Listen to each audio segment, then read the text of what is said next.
cards. I'm Misha. See some familiar faces and some new ones out there. Welcome back, and welcome to the new viewers out there tuning in. I hope everybody had a fantastic week. Tonight, I have some special guests on this evening. They are hosts here on Penn. On Monday evenings at 8 p.m., you can hear Mary and Kim on Just Saying. Every Monday night, you can hear them live. They are coming on this evening. We're going to discuss their show. We're going to talk a little bit to Mary about her book that was put out about a month ago, and it's titled Animals Impacting the World. And the big discussion for this evening, for the regulars out there, you've been hearing and seeing the commercials and the ads all over Facebook and things for the Paracon in the Lower Catskills.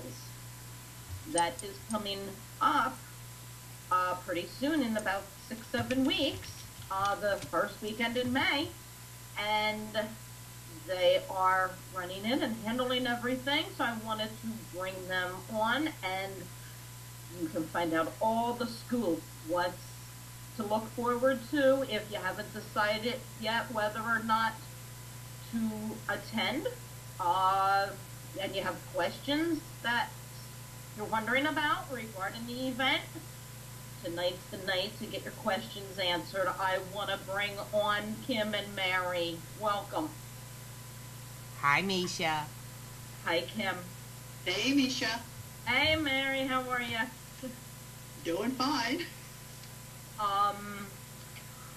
Kim and Mary host, as I said, Just Say Monday nights at 8 p.m. here on Penn.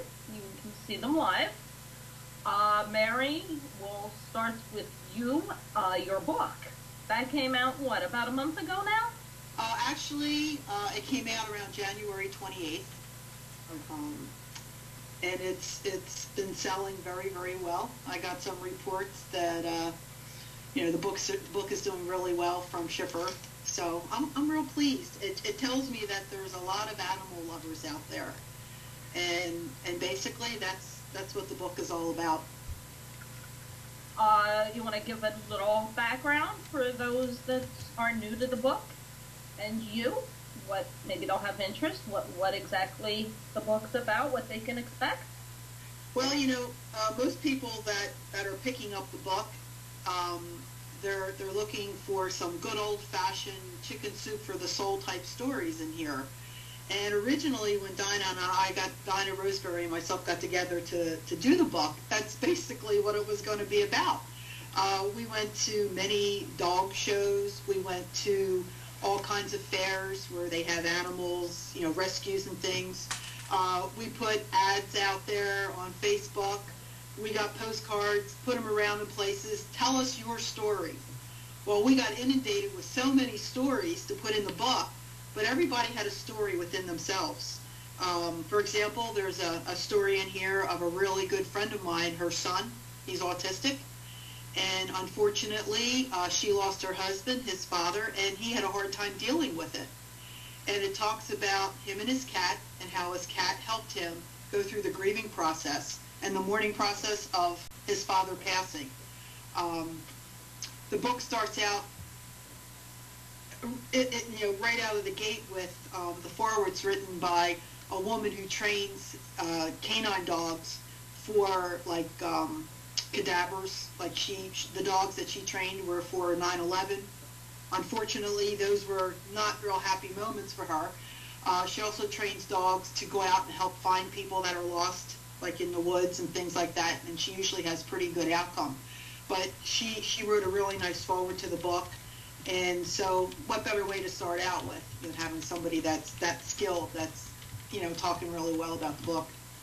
Very, very cool. And the animal stories like that are so neat to hear.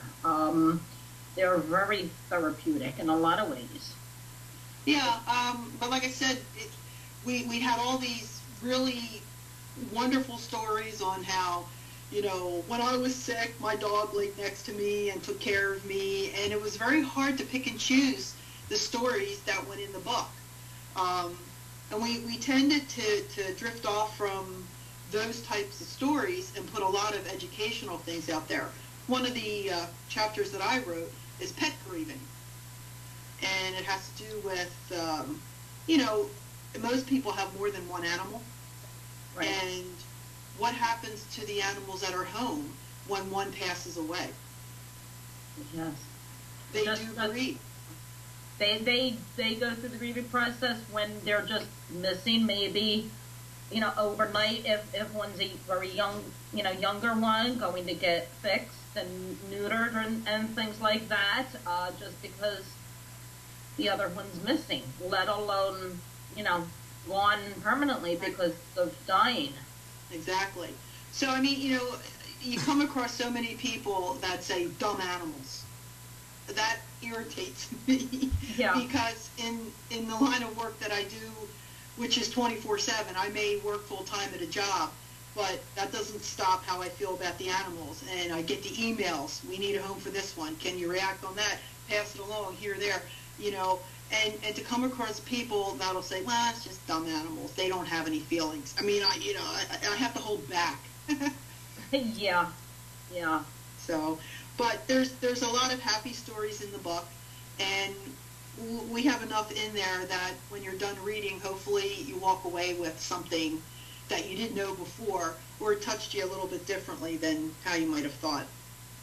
So since you had so many to choose and pick from, will there be a part 2? Well, I've been approached about doing a part 3. Well, this is the whole series. The first book, Psychic Pets Solving Paranormal Mysteries, was written by Dinah Roseberry. And there's some chapters in there that have to do with me. She's the one who actually helped me hone my animal communication skills. I think people, and I'd like to talk a minute about animal communications. Yeah. And how most people, I'd say the majority of people out there, have the capability of communicating with their pet. They do it every day and they don't realize it. You have an animal long enough, you know the looks. You know when they're not feeling well. They can't come to you and say, hey, I feel sick. You have to detect that. I mean, and how do you do that? Well, it's not eating, it's not playing, it's just acting a little weird. Those are things that you're picking up because you are communicating with your animal.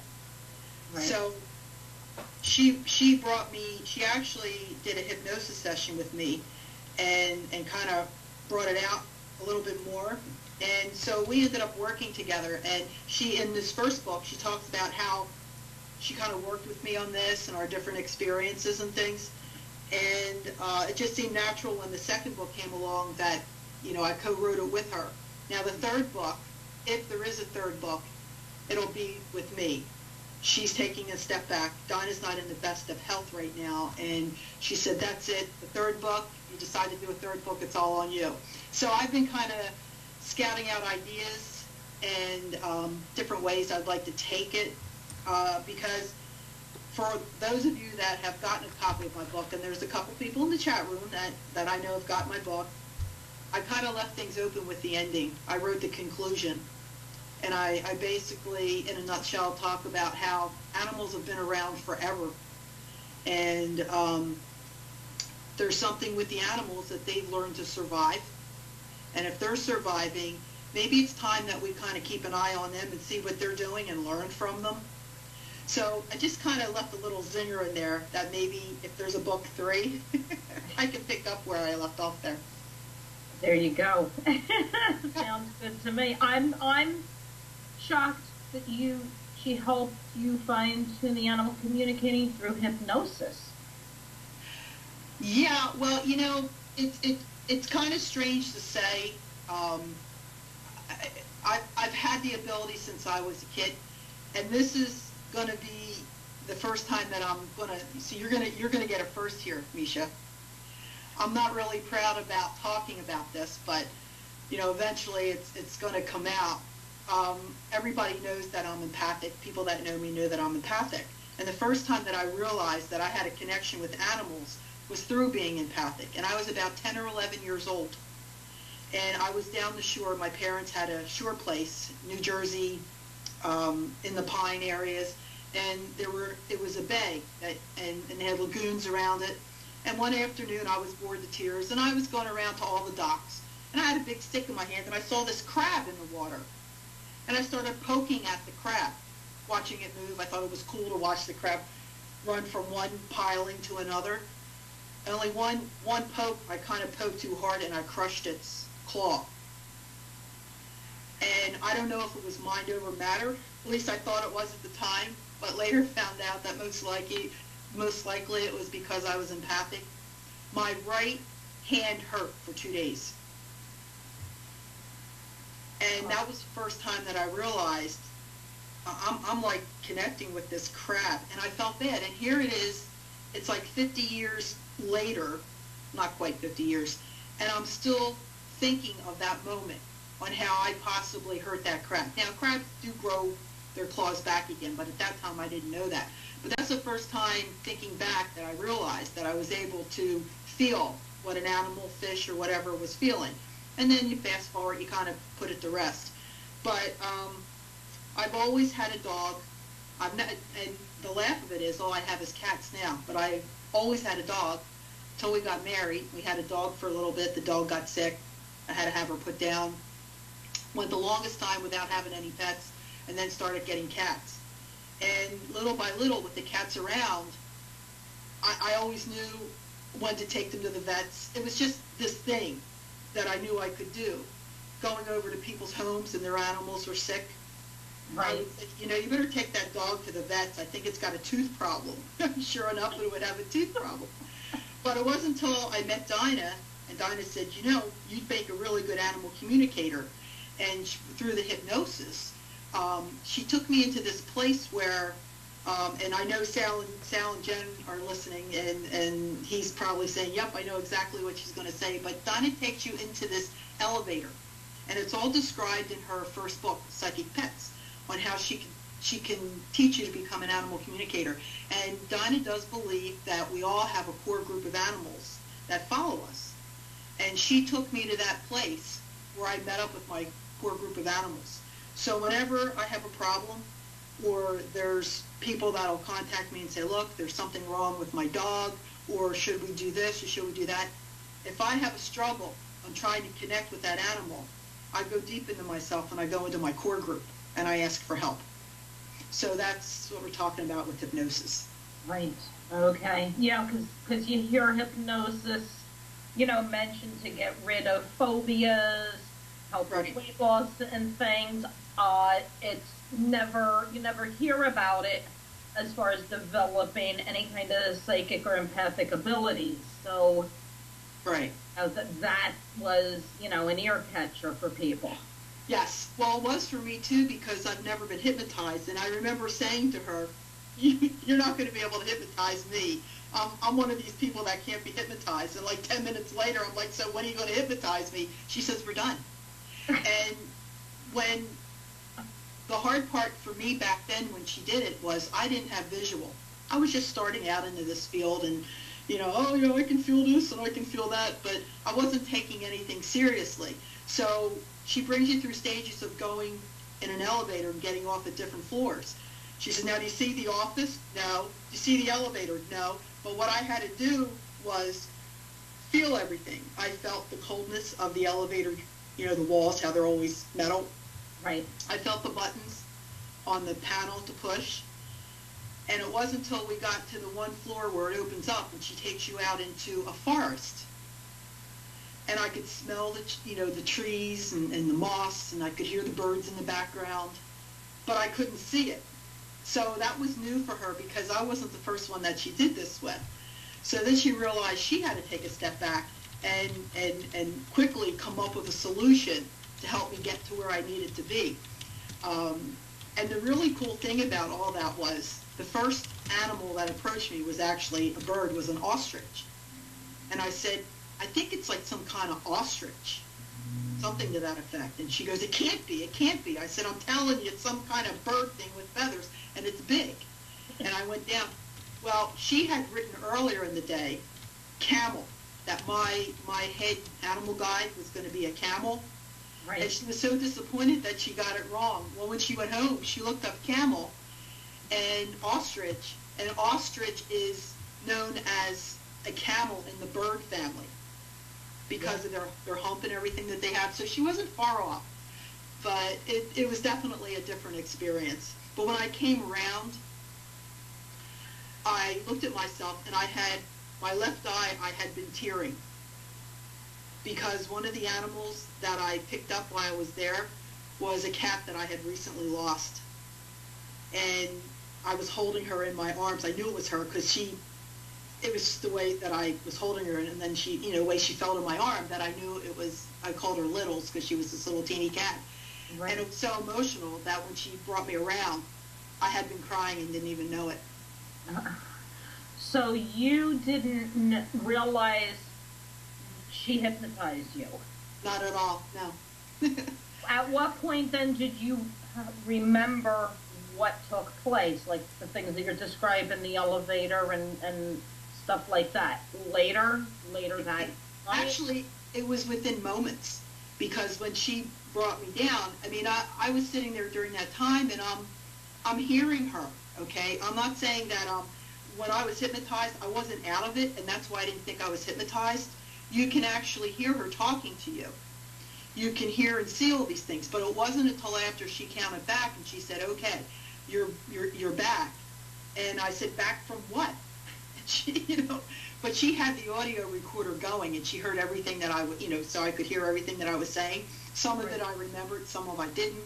But the part about seeing my cat that passed away, I didn't remember that when I came around. When I came around, I had to tear. When I heard it on the audio, then I realized why I was upset.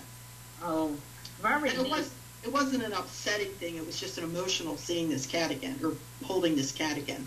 Right. Very, very neat. Well, you also have you and Kim. Hi, Kim. Hi. Forget about you, darling. You two host a live show here on Penn on Monday nights, just saying, at 8 p.m. Eastern. You want to give a little update promo on that? Some upcoming guests that you might have? We have upcoming guests? Oh, we do. Well, you missed a good one this past Monday. We had Barry Fitzgerald from GHI. Did you? Yes. I missed it. Monday night, I was getting ready for Dallas, JR's funeral. Sorry. That waited all week for that one. Yeah, I'm going to have to catch that one on the archives. Yeah, that one was good. That man's got an accent that. Easy. I heard rumors from Eric that Kim short-circuited the keyboard from drooling. I did not. There was some definite cleanup that had to go on. Yeah, he was awesome to talk to, and we posted the podcast of the show that's on YouTube. I've watched it twice just to hear him say, "and Mary." When he said my name, I was like, "Oh, let me fast forward to that spot." No, but you know what? You never know what to expect from somebody who's been on television and has had a lot of, limelight cast in his direction. He's very, very humble, very nice guy to talk to. And when the show's done, it's almost like we did him a favor bringing him on our show, if you can imagine. Wouldn't you agree, Kim? Yeah, he's the nicest guy, and I can freak him out with my memory. So yay, that works. And the two of you are co-hosting another thing too, a very big event. We want to talk about this evening. It is the first weekend in May in New York at the Stanley Hotel. Shanley. Shanley. The Shanley Hotel. Yes. In Napa, New York. Yes. I love saying Napanock. I had to say that. I'm glad you did because it wouldn't come out of my mouth. Not tonight. It was a long night last night. On long week. Changing the clocks and stuff, just a killer. Yeah, everybody I talked to has been telling me, oh my God, it's only an hour, but it's killing me. And then by the time you get used to it, you change your clocks back again. Yeah, well, you know, when you're one that doesn't get enough sleep to begin with, losing an hour, you can't afford it. So, we're all excited because that's happening on May 3rd and 4th. Yes. It'll be here before we know it. How did this come about with the two of you doing it and holding it where you're holding it? Well, first of all, I don't want to take credit for anything. This is Kim's baby. I just kind of steered her in the right direction on the Shanley has a senior center next to the place, and boy, that would be a good place to have an event. And then Kim ran with it. Kim got drugged down the street with it. Yeah. The weird thing about the Shanley is I've been going there for, I guess, about 5 years and never paid attention to this building on the other side. The Shanley Hotel, it's a nice-sized place, but there's no way you could do what Kim's planning to do there. So when I saw this building next door and I talked to Sal about it, he goes, oh yeah, he says, you know, we can rent it out. Over I go. And I'm taking pictures with my cell phone and I'm sending them back to Kim. And I'm not saying anything to her. I'm just saying, look at this place. And then the idea developed. The light bulb went off in her head. And so we kind of got together and worked out the details on securing the place, and it's been going crazy ever since. Yes, you have guest speakers, which you're going to be one of them. You are renting vendor spots, and those are going pretty quick too. Do you have some left? We do have vendor booths left. We're running really low on the booths where the vendors would need electricity. We only have 4 of those left, but we do have booths available. Without electricity. Yeah, well, they're in a building. It's just they don't have a socket real close to them, so without it, you get no electricity. Right. So, what exciting things? Any secret scoop that you can reveal that isn't known yet? I don't know if there's any secret scoops that aren't known yet. We've totally sold out the second floor. We've sold out all the main rooms in the bordello. Right now, the only rooms we have available are called investigator rooms, and it's on the 3rd floor, which is considered one of the most haunted areas of the Shanley. But there's no furniture or anything up there. It's just like indoor camping. Bring a sleeping bag or an air mattress. That's all we have left there. And we have a day bed, which we're calling a half bed, in the main room of the bordello, but it has no doors. The other 3 rooms have to go through there to get out. Right. But we have all kinds of little twists and turns with everything. Oh yeah. Well, I think you're coming, right, Misha? I don't know now. Again, I have to get a hold of somebody. It's still up in the air. Oh, we found a room for you too. Plus, I have to see what's going on with my father. He might end up needing surgery. He had to get sprayed today, but they have a feeling it's tendons or the pulled ligaments, which is going to need surgery for that. And it's his left arm. He's left-handed, and his business somebody has to be there for the business. And Right now, it was him and only 2 employees. So far, something went on with the other employees, so that only leaves one person there to run the business. So I thought I was, then this has come up. So I'm back to I don't know yet. Because Kim and I found, we actually found this spot that you can stay. You did? Yes, we did. We've been working very hard on that, haven't we, Kim? Uh-huh. Kim's waiting to see where I'm going with this one. Uh-huh. Oh, Kim, you? I was going to be mean and tell you that we cleaned out the outhouse. Ooh. They don't have an outhouse. I was just being funny. Not that they use anymore. Yeah, I mean, yeah. I'm sure there's one somewhere. Well, across the street is the old post office. We could have always shoved you in there. There you And go. then you would have had to use an outhouse. Or a dumpster or something. Yeah, who cares, right? No, well, we hope that you can make it. We're doing investigations Friday night and Saturday night, and what Kim can talk about the twist on both of those because she's a little bit more informed with what's going to be going on. But the whole weekend, I can't wait because I'm going to be meeting people that I haven't met before.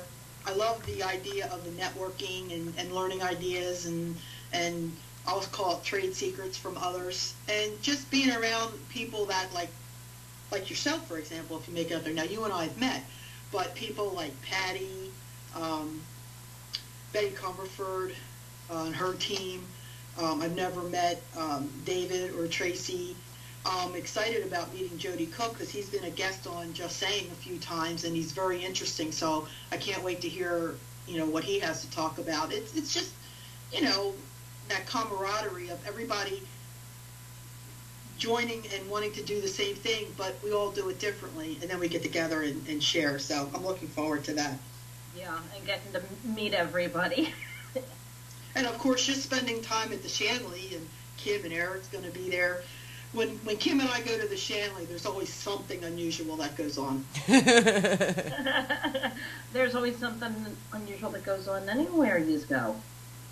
Yeah, but the Shanley Is special. something definitely goes berserk when we get there together. Well, it should really go berserk with how many other psychics and empaths that are going to be there. Oh, this is going to be crazy because I think just alone in the Shanley, we have Tracy Ray, Patty Zakis, Robin Marie, D-Dove,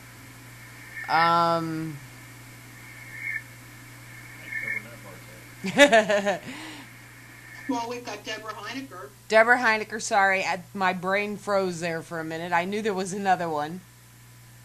And I'm excited about the both of them, Deborah and Athena Veronis coming.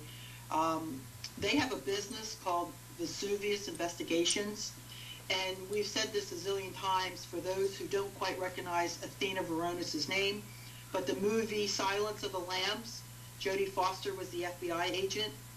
Athena was the FBI agent that taught Jodie all her moves, and they kind of molded the character after. Right.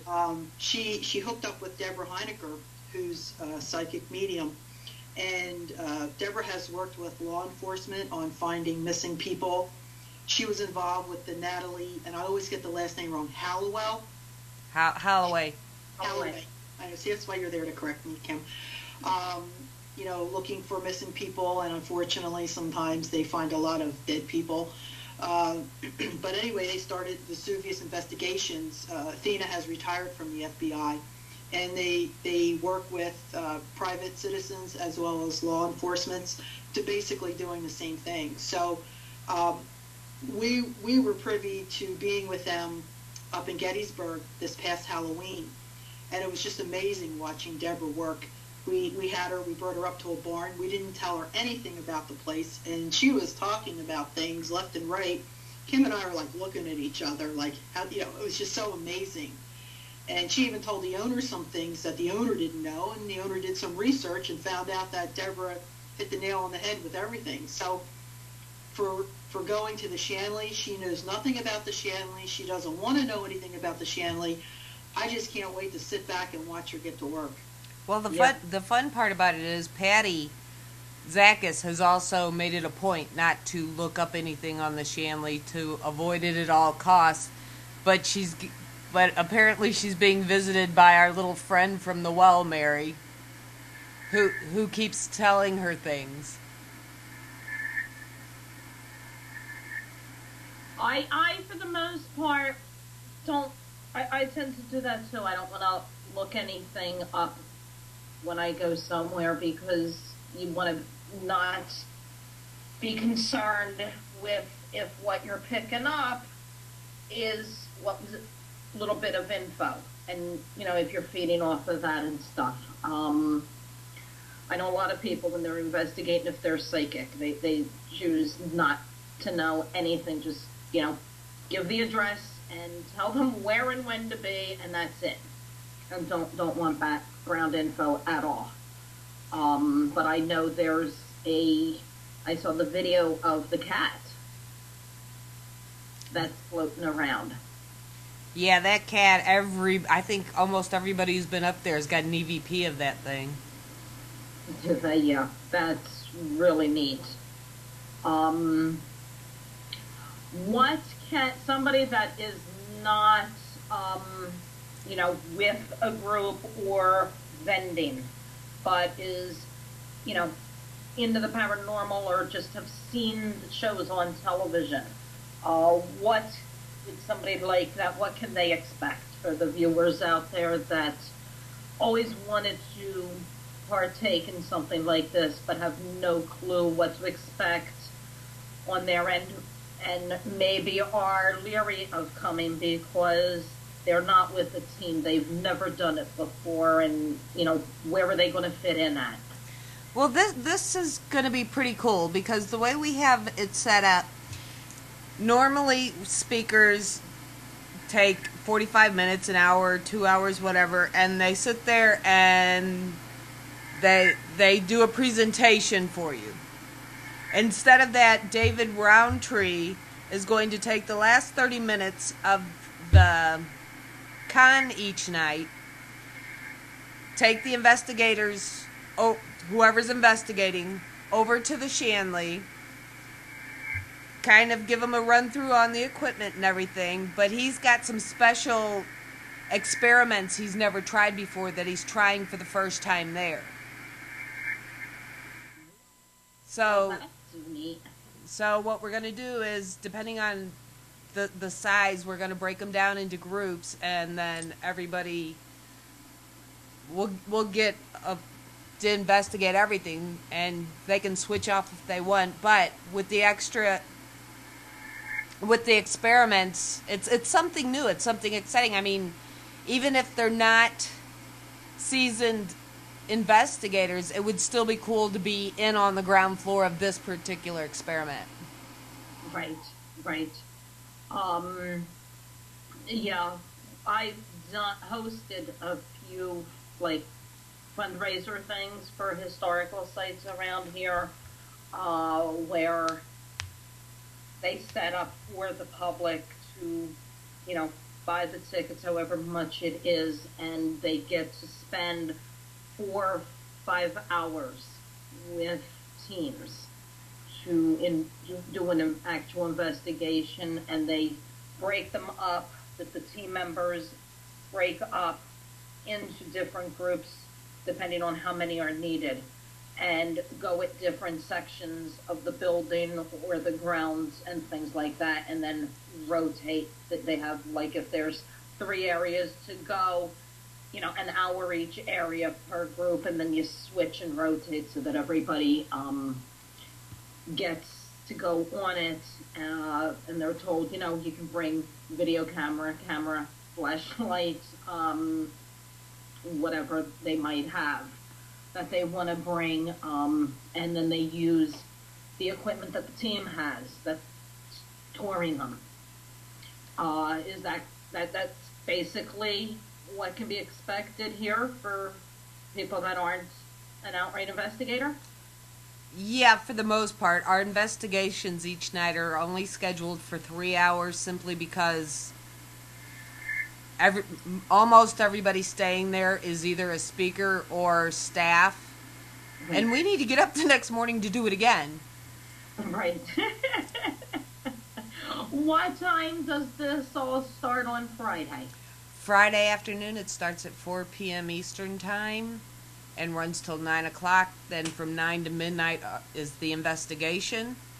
Doors open back up 11 o'clock Saturday morning, run till 9 o'clock. And then another 3-hour investigation till midnight. Okay. I have to butt in here for a second.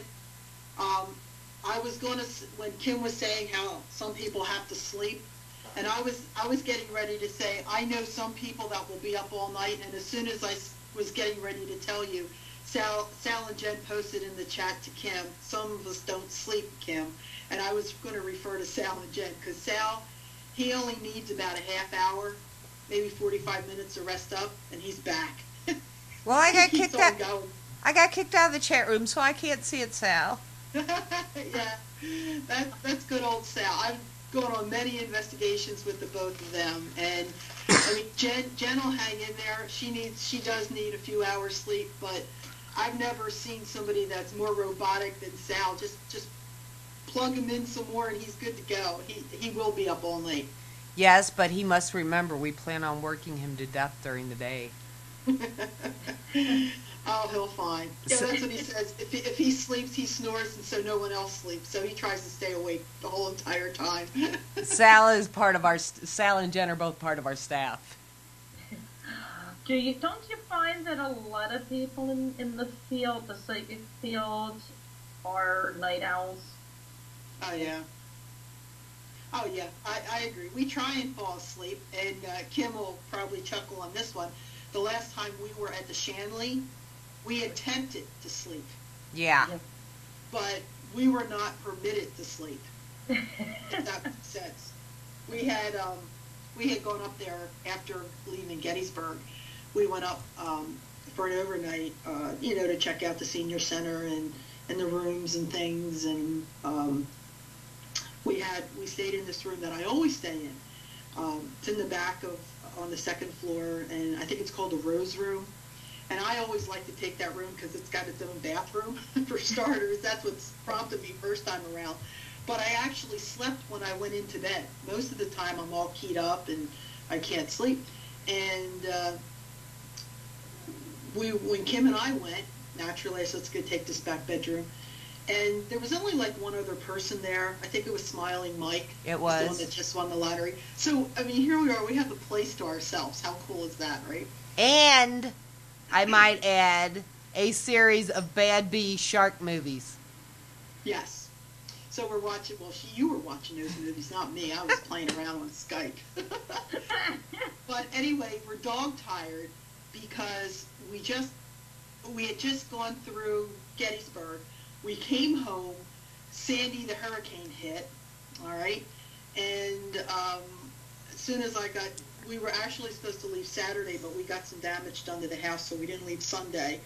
So we got up Sunday, did the 3.5 hours drive, did our running around that we wanted to do, did a little bit of investigation, not much, finally went to bed, and dog tired. And as soon as we walked into the room, I had stomach issues, and she had stomach issues. Like, her stomach was growling. Mine was, like, hurting, and I wasn't sick or anything. I would walk out of the room, and it would stop. It would totally go away. I'd walk back in. I said to Kim, I said, look, if I start making weird noises during the night, I'm sorry. I can't help what I do in my sleep. But sleep never came. I'd go to fall asleep. I'd wake right up. She was up all night, too. We'd be sitting there. She'd be up. Her stomach was, like, growling and making all kinds of weird noise. I mean, we were a mess. I went down to the great room, like, 3 o'clock in the morning, which is a creepy place to be by yourself, and I swore I'd never do it, just so I could fall asleep. And I fell asleep with my head on the table down there. When I came back up, as soon as I walked in the room, the same thing. And she had a miserable night. And as soon as we both left that room, we were fine. So we go down to the great room, and Teresa was down there, and we were all sitting having coffee and talking. She goes, "So how was the night? Did you sleep okay?" And Kim and I looked at each other. We looked like we had just done an all-night party somewhere. Well, I had an asthma attack, and I don't have asthma. Yeah, but your stomach was bothering you too. Right. It was like making weird growls, and she was having trouble breathing. And we found out that they had a team in there the night before where they got out of control. There was a woman that was drunk, drinking, was cursing, and she was in the room we were in. So we don't know whether it riled up the spirits, and they were trying to say, "Hey, we had a rough night here last night, and this person was right." Who knows? But all I know is it's the first time in all the years that I've been going there that I did not sleep, and I was so looking forward because I love the bed. Kim is not a comfortable bed. Yeah, if it would just hold still. So anyway, getting back to sleeping, yes, people do sleep sometimes, but sometimes the spirits don't let you sleep. Right. Yeah. That's the truth. What kind of things during the day can people be doing besides shopping at the vendors and listening to the speakers? Well, we have the speakers, we have the vendors, we have some of the tables set up to where psychics are able to give readings. We have a raffle, probably raffles going on off and on all weekend long. Sal and his crew over at the Shanley will be giving tours. Very cool. Yeah, and he does really good tours over there because they talk about the different rooms and the history of the Shanley Hotel. So it does have a very colorful history. So for people that are listening, if you are just coming for the vendors, please take the tour because it's very interesting and you'll thoroughly enjoy it. He's got pictures on the wall of back in the day and some of the things that went on. Yeah, and hit Sal's gift shop too, because he's got some cool new shirts out. Just saying. Yeah, you're always just saying something. But we also have Tracy Ray, who's doing her first ever gallery readings. And we have Patty Zakis, instead of doing a regular presentation, she'll be giving a tour in the Shanley to show those who are interested in how a psychic works and what they do. Very cool. Very, very cool. You have vendors, I believe, selling things like jewelry and things, too. I'll be there with my book. You'll be there with your book. People can get it signed. If they already have your book by chance, are they able to bring it and get you to sign it? Yes. I will certainly sign their book. Okay. That'll be fun. Yeah. We do have some of the authors bringing their books to be signed and to be purchased. Hint, hint, if you don't got it, get it. That's right. We have a couple tables that are selling jewelry. We have a couple that are selling like crystals and pendants and pendulums and those kind of things. One booth is selling unique clothing. I think we have a couple teams that are just coming to show what they do. We've got all kinds of different things going on. Yeah, and with teams coming in, that's what I'm talking about as far as sharing information and techniques and equipment. You don't have to be a vendor as far as having goods to sell. People are just as excited meeting someone who goes out into the field and does do the paranormal investigating. Plus, it's also a good way for people to meet, people that aren't really involved in the paranormal, that are looking for a paranormal team to come to their location. Hey, you're there. You're showing your seriousness by being there for starters and showing your equipment and evidence and things like that. So, don't think just because you don't have something to sell that you can't take a table. Well, and PEN will be there recording the whole time. There you go. Yeah, we'd love for you to be a photo bomber. I'm hoping to make it. You know, because, like I said, my father just got X-rayed this morning.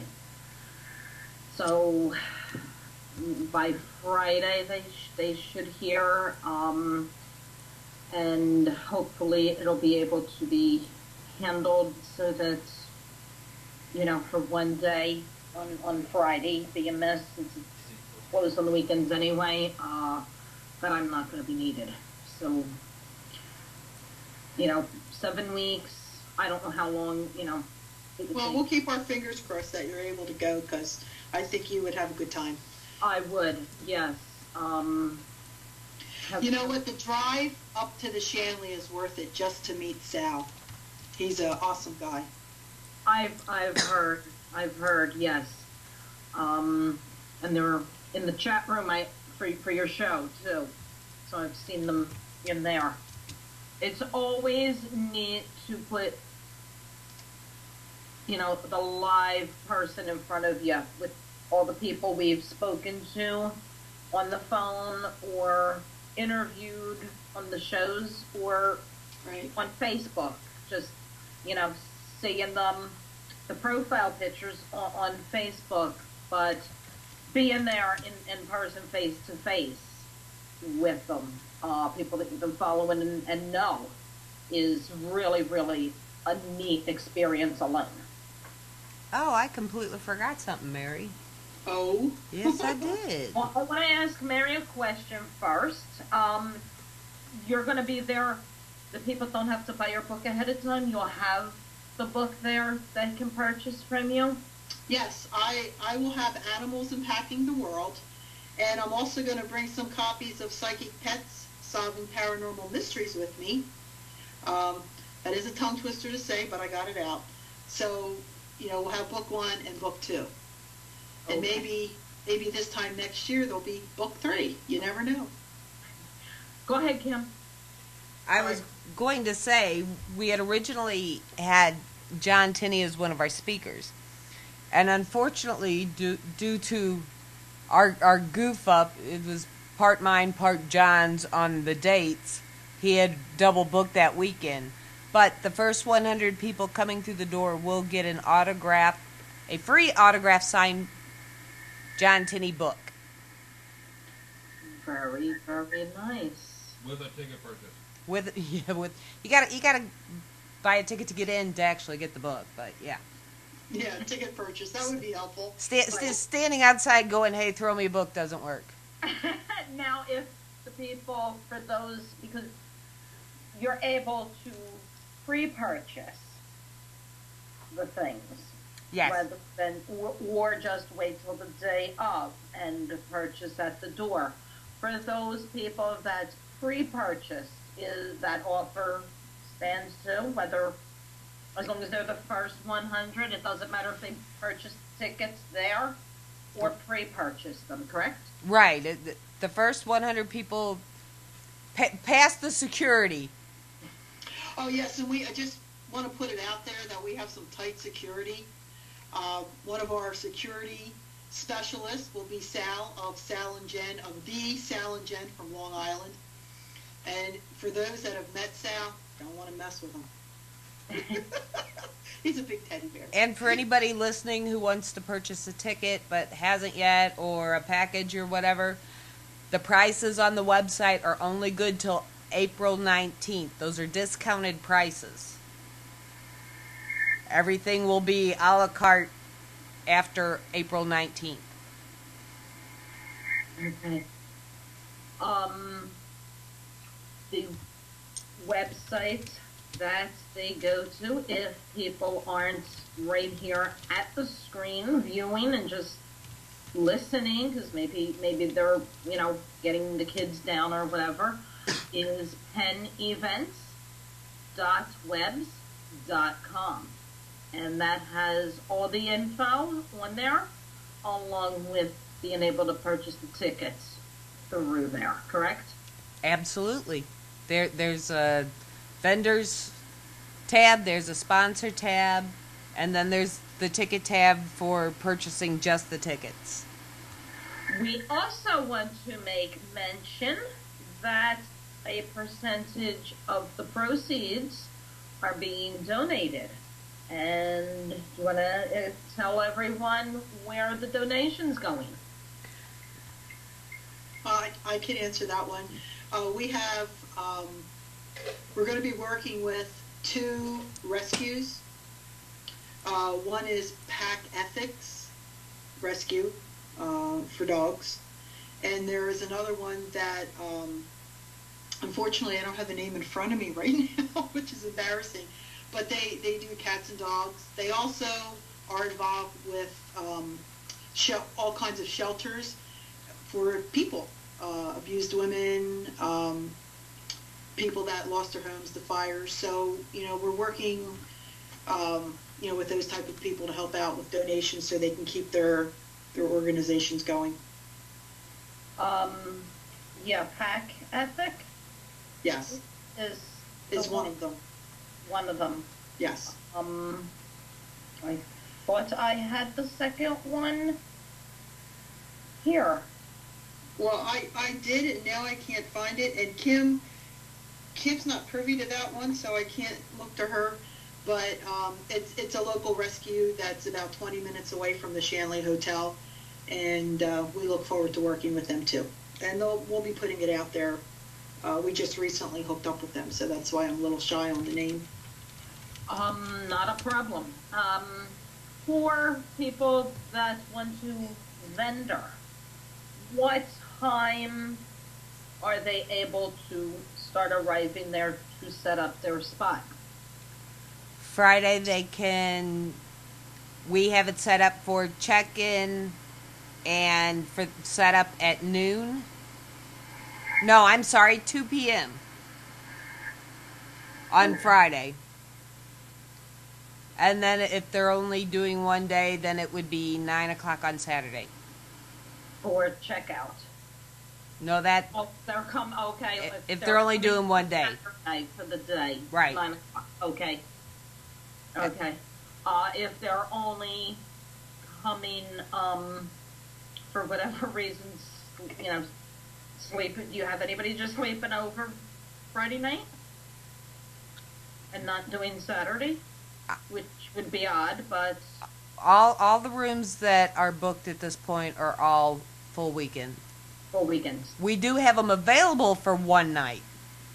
Okay. But right now, everybody that has reserved has paid for 2. Right, okay. So check in on Friday is at 2, and they can check in and then go and start setting up. Right. Their spot. Who do they see when they get there to set up to find out their spot location? They need to go to across the street from the Shanley Hotel to the Shawangunk Valley Senior Center, and there will be 2 lovely Jens sitting at the table to sign them in. Very good. You're also, so that people know as well, I don't remember that we made mention of it, there will be food that can be purchased, correct? That people are, wondering about. Well, actually, sorry, speaking of food, I just stuck something in my mouth because I didn't think I'd have to talk. I psychically picked that up, see? I know, you had to go pick that question. There is a little deli that is right next to the Shanley Hotel that makes really good sandwiches and breakfast stuff. And There's Danishes? also a place on the corner. There's pizza places that deliver, and I believe Sal from the Shanley has located a vendor that will be like outside selling food. So there's going to be plenty of stuff around if you get hungry. We're not selling it inside, though. Okay. So I wanted to mention that and let everybody know because, if vendors are thinking they're set up inside, they might not be thinking they have to have something with them to eat, that they'd be able to, just walk across the room or whatever and get something. So they'll need to bring something with them where they can order. Well, they can either order it and have it delivered. They can walk to the other side of the Shanley and pick it up, or if they really are desperate, they can sweet talk one of the staff. Maybe for a good tip, they'll go run for you. But no, that we did not want to be responsible for the health codes and the vendor's license and everything to serve food inside, so we opted out of that. Right. But there's plenty of locations within walking distance, literally walking distance, like right out to the parking lot and around the corner. Right. Plus, they're in the process of building a Walmart, and I'm not sure how far they're along, but it's directly behind the senior center. They just walk through the bushes into the parking lot, and you're right there. And there's a little restaurant there too. So there's plenty of things within walking distance that you can go grab. It's not isolated back in, with nothing around. Oh no. Well, actually, it is isolated, but there's enough little spots that are isolated with it. Right. You know what I mean? Right. They're not like out of King of Prussia, as I could put it to you. Right. So, but we're talking about paranormal investigators here for the most part, and most paranormal investigators always have a cooler with them with something good. So. Well, and we are asking that if the vendors are gonna sit down and have a meal, to do it not at the booth. I mean, snacking, drinks is completely understandable, but if you're sitting down with the pot roast, go to the gazebo outside. Or hot wings. Hot wings is another one. Right. Now, another question. The whole entire, because you said it's until on Friday night till 9 o'clock, and then investigating. So for the vendors that are selling, they are selling between 4 and 9 on Friday. Yes. And they close up. Yes.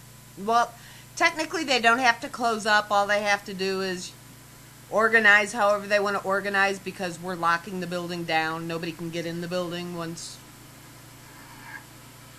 Right. They'll be able to keep their things there. Right. They don't have to strip down the booth to redo it in the morning. Right. Okay. What is off limits? We don't want them eating a big dinner at the thing. Areas that no eating's permitted, or set certain smoking areas, or some regulations that people need to know. Smoking's outside, period. Right. I think our only other really big regulation is if it's another network that we ask, you're more than welcome to interview and record, but there will be no broadcasting. Right. Simply because it's Wi-Fi. It's not enough to carry it anyway, and being PEN, we get first dibs on any broadband. Absolutely. What other show hosts that are going to be there for the viewers out there that view us regularly? I know Shannon from Paranormal Minds is going to be there. Patty Zakis was a PEN host, and we're always hoping she'll come back with the fringe element. Mary and myself, Eric and I both do a show on Friday evening, Pima TV. Last I heard, Torch was trying, but they couldn't guarantee anything, and same with Off the Wall, Becca Sugar. And of course, Mary will be there from Just Saying. Mary's going to be all over the place. All over. She is. That's me. And I'm hoping, pretty sure I will be there. The ride got handled finally, because, well, I've been wanting to go, so. Oh, and we're still working on Maureen Halloran, who does Tarot Visions on Saturday nights. Oh, okay. Not sure yet. No, she's in San Diego. She's south of San Diego, actually. So with her, we're just still trying to get her a plane. Right. Yeah, that's a hike. Yeah, it's a bit far for her to walk. Yeah, just a little. Well, you know what? I'm gonna jump in again, and Yes. this is non-Paracon talk. This is information about Monday night and Just Saying, Yes. because this is very important. Kim, Mary. Ladies. Misha. Now, Monday night on Just Saying, we will be celebrating Penn's 2-year anniversary. I did not know that. Well, I didn't think you did, and that's why I jumped in. Yes, thank you. No, I did not. Yes, I got the date right, Kim? You did. March 18th, PEN will be live on the air for 2 years. March 19th, not only is it Mary's daughter, the nurse, birthday, but it is also our Friday show, Pima TV's 3rd anniversary. Very neat. Yeah, got a lot. And then what she's not telling you is the day after that is Kim's birthday. So next week's a good week all around on the Penn Network. Yay! Yay. And next Wednesday, you can find me back. next week. If anybody out there has any questions that's, in the chat room about Paracon, ask away. So, now's the time to get them answered. We've kind of been skipping all over the place, so yeah, if you have any questions. And they can call in, right? We'll open up the phone lines for those that are not in the chat room. Oh, that could be dangerous. Dun, dun, dun, dun.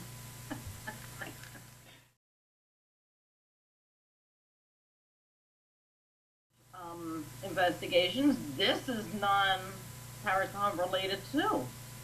Mary and I are going to be meeting up again in 2 weeks Yes, we are. at Fort Mifflin. Yes. I can't wait. I We're going to have a good time.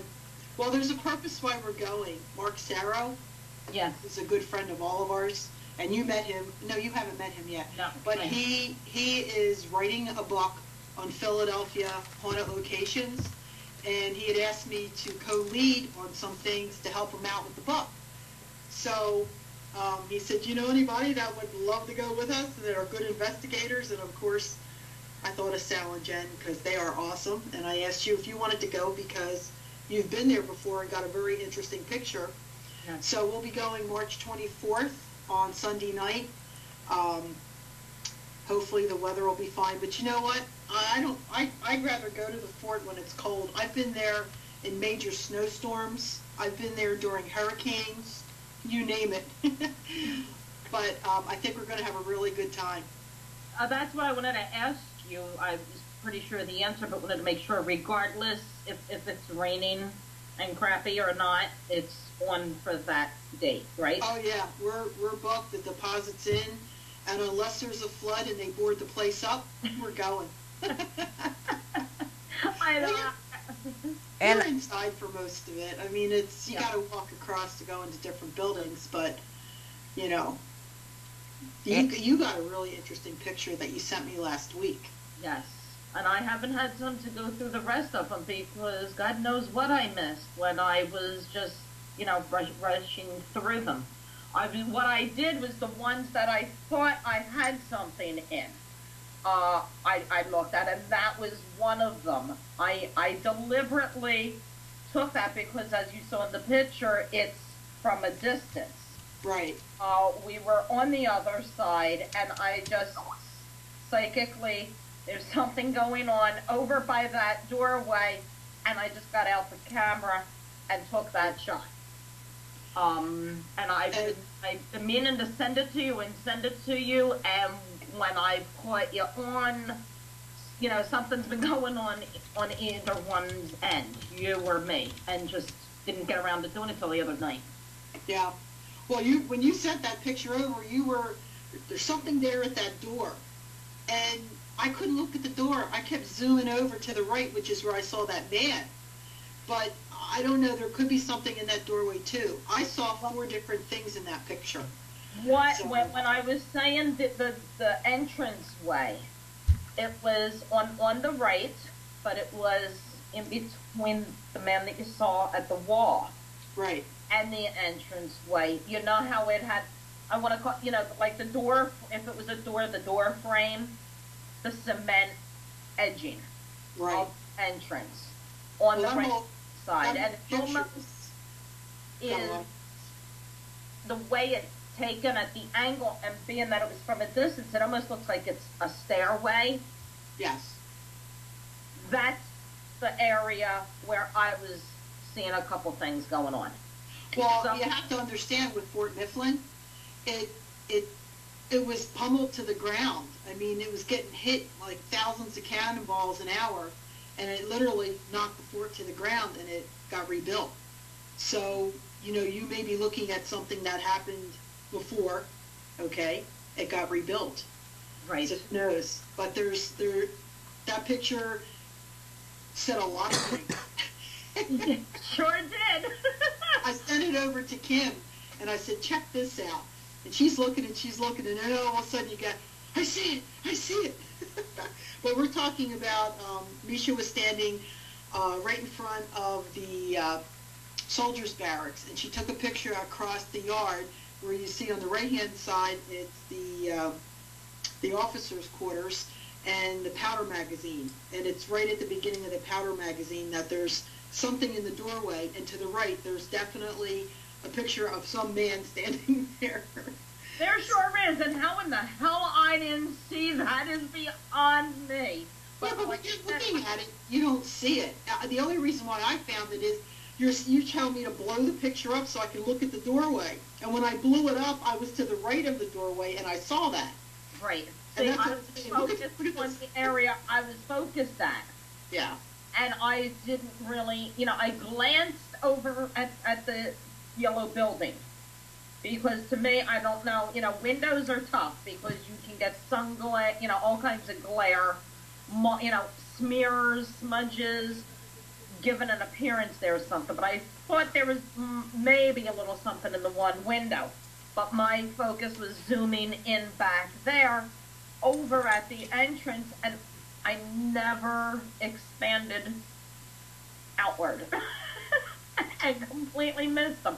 Well, that's why it's always better to have other people look at pictures, because you'll see one thing and somebody else sees something else.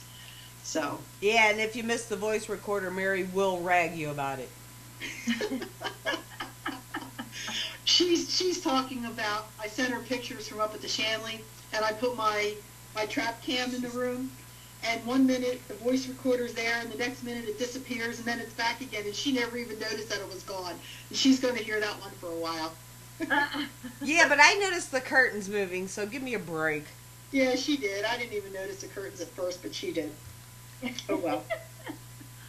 Well, on unrelated, before we go, I'd like to mention that PEN will be at the Texas Paranormal Unity Fest March 23rd in Waxahachie, Texas. So anybody in or near Waxahachie, Texas, join us.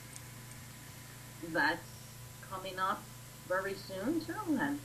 Yes, we'll be there. Becca Sugar will be there. Torch Paranormal will be there. All of us will be there. And how do people get the info on that? Eventbrite.com. All right, and to look at everything we discussed tonight for the Paracon. go to PEN, P-E-N, events, E-V-E-N-T-S, .webs.com. There you go. And if you have Mary's book already purchased, don't forget to bring that with you. Mm-hmm. Or buy it there.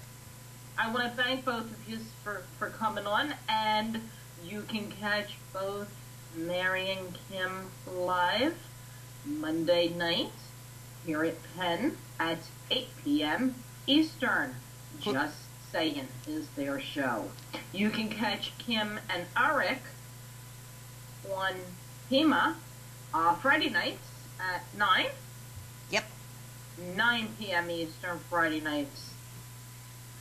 With that, we are going to say good night and thank you all for coming, and thank you both of you for joining me tonight so we can start getting the word out. Thank you for Thank you having us. for having us. See that? We said that in harmony. That's right. Go. And Mary, I'll see you in person in 2 weeks. You got that. Look forward to it. Me too. Thanks again, everybody. Have a fantastic week.